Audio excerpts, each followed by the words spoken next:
I was on a red-eye flight, crossing the Pacific, heading from Los Angeles to Tokyo. The plane was full, mostly business travelers, tourists, and a few families.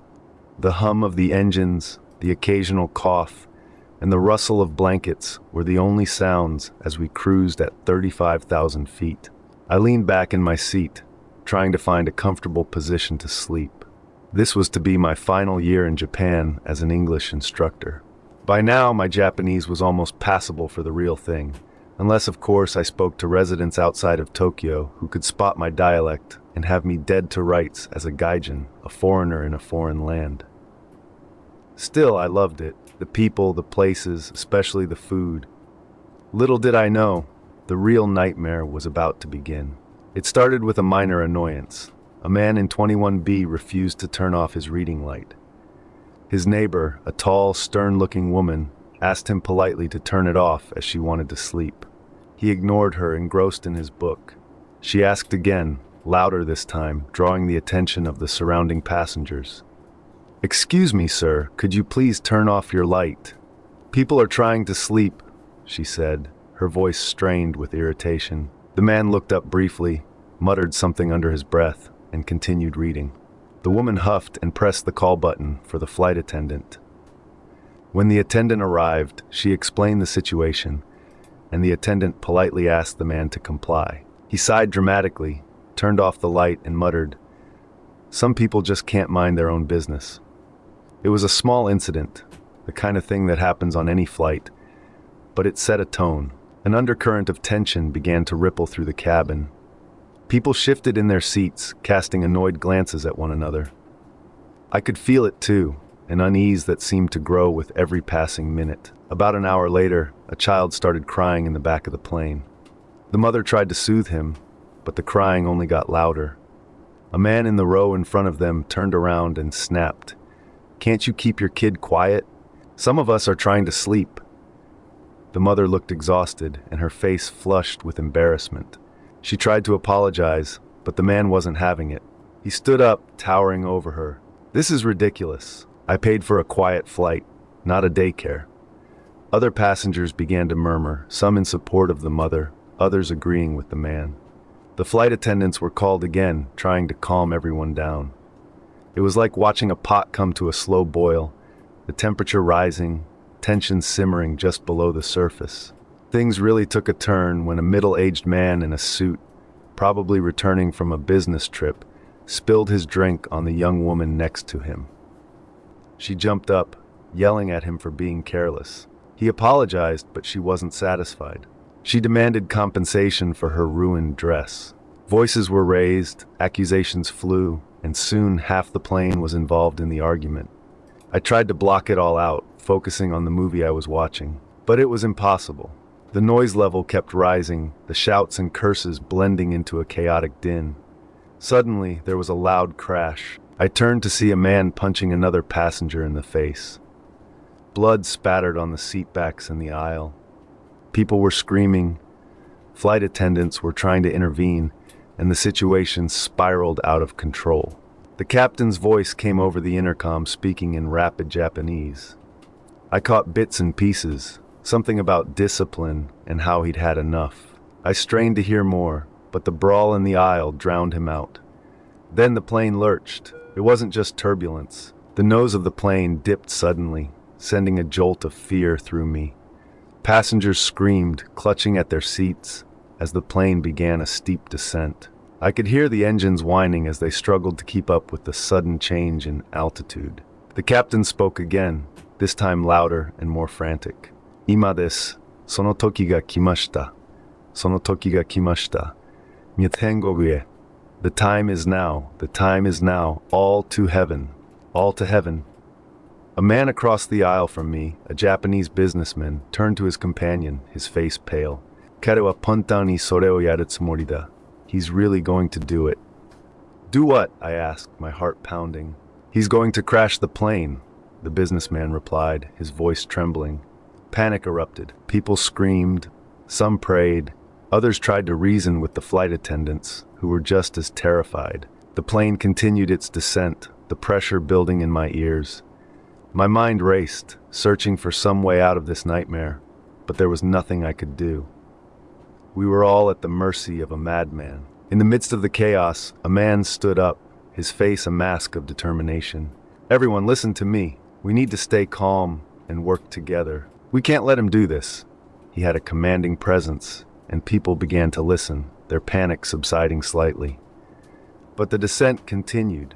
The plane shook violently, and the lights flickered.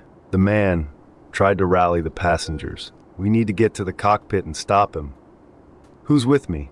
A few brave souls stood up, ready to follow him. But as they made their way forward, another voice cut through the chaos.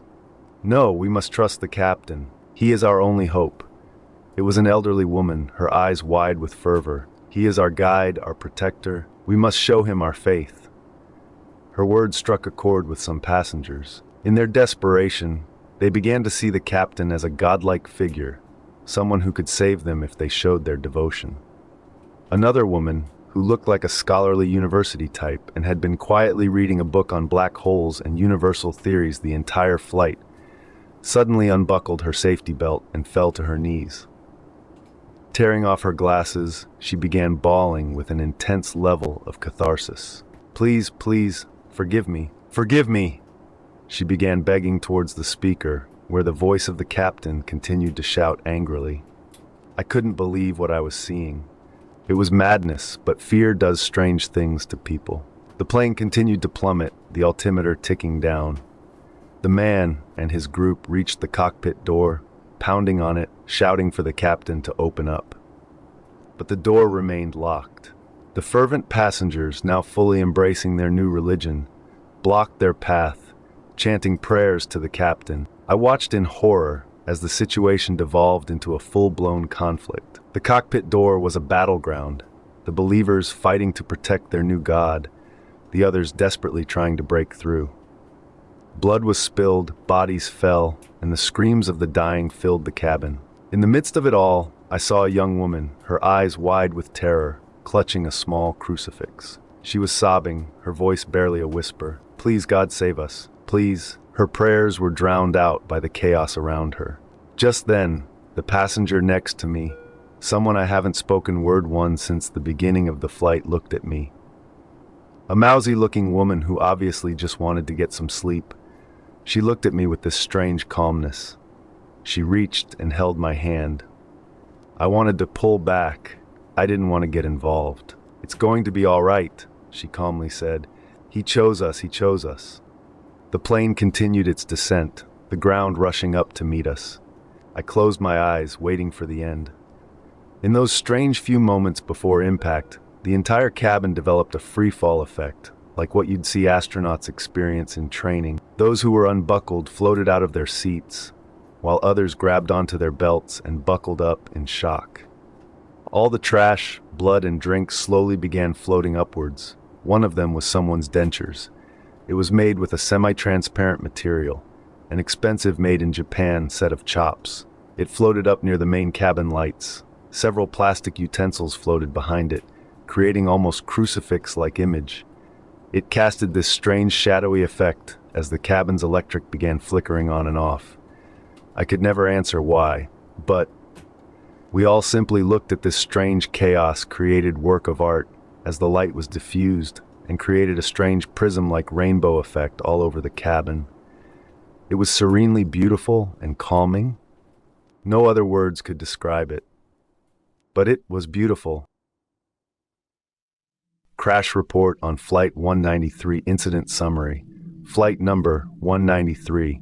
Route Los Angeles, LAX to Tokyo, NRT. Time of incident 03:42 a.m. Location Pacific Ocean, approximately 1,200 miles northeast of Hawaii.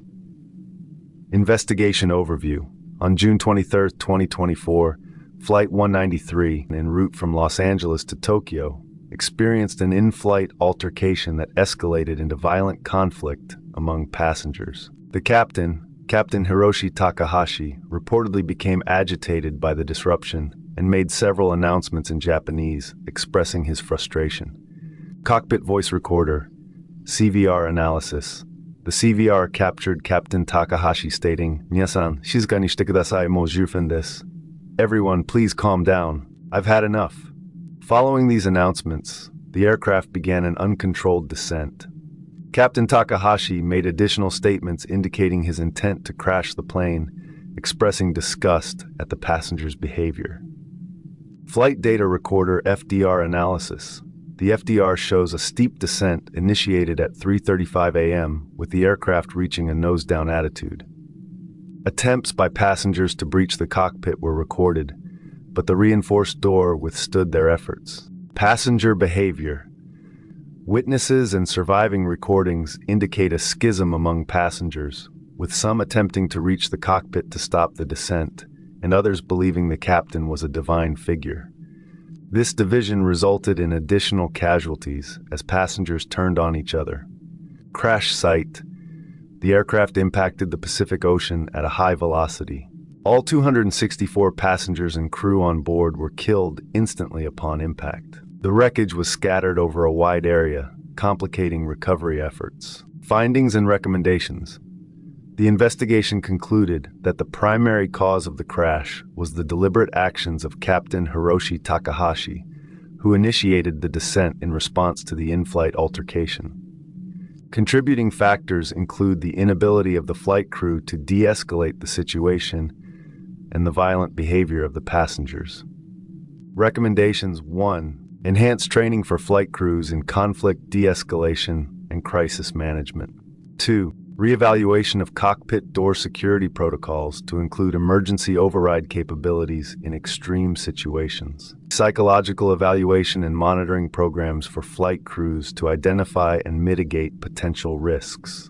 4. Development of stricter passenger conduct guidelines and enforcement measures to prevent similar incidents. This tragic event underscores the importance of maintaining order and discipline on board aircraft and the critical role of flight crew in ensuring the safety of all passengers.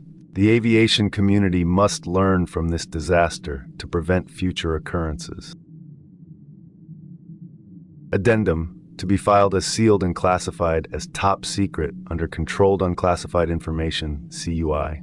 Sealed for 100 years due to national security concerns. Initial report and unreleased additional cockpit voice recorder, CVR, analysis. Upon arrival at the crash site, first responders reported that approximately 50% of the passengers' remains were recoverable. Notably, the recoverable remains were primarily of individuals who appeared to have attempted to breach the flight deck door. Captain Takahashi and all individuals believing he was a god are unaccounted for and presumed to have disappeared at the moment of impact.